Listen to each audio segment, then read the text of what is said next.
ነውና ልጅ ወለደችልክ። ታዲያ ለምን ልዑልን የመሰለ ቆንጅዬ ልጅ ያንተን ፎቶ ኮፒ ታዲያ አብረክ ታግሰክ ማሳደግ አቅቶክ ወደ ውሽማ ሄድክበት ምክንያት ምንድን ነው? ከሩታ ያጣከው ምንድን ነው?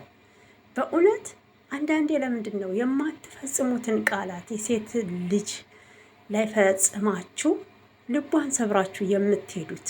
አብርሽ ብቻ አይደለም ብዙ አብርሾች አሉ ማለት ነውና ምንም ይሁን ምንም ሩታ እውነቴን ነው ደስተኛ ሆና ህይወቷ ተስተካክሎ ልጇን ቢቻል ፈጣሪ አንድ አርጓቸው ትዳራቸው ቢመለስ ደስ ይለኛል ማለት ነው። እና በመሀል እየገባችሁ ደግሞ የምታራግቡ የሰው ልጅ እኮ ብዙ ዓመትም ተለያይቶ እህል ውሃው ካለ በውስጡ ፍቅር ታለ መገናኘት ይችላል።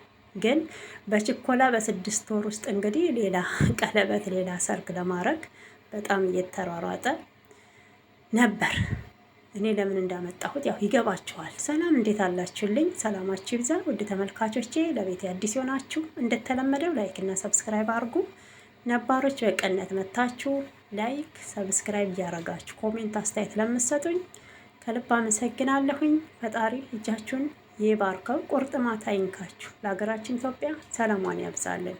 ምክንያት ስላለኝ ነው ይሄንን ቪዲዮ ወይም ፎቶ ያመጣሁት። ሩታዬ በዛን ሰዓት አብርሽን ሰፕራይዝ አድርጋው ነበረ። እሷ ነበረች በብዛት ሰፕራይዝ የምታደርገው። እንደገና ደግሞ አብርሽ የሆነ የተናገረው ቃል ነበር ማለት ነው። እኔ አሁን ላይ ያ ቃላቱ የት ሄደ?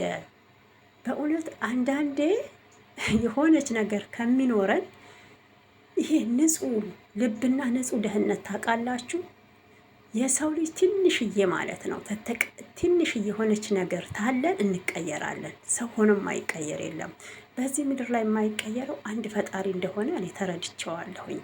እሱም ምንድን ነው ሩታዬ ሰፕራይዝ ስታደርገው አብርሽ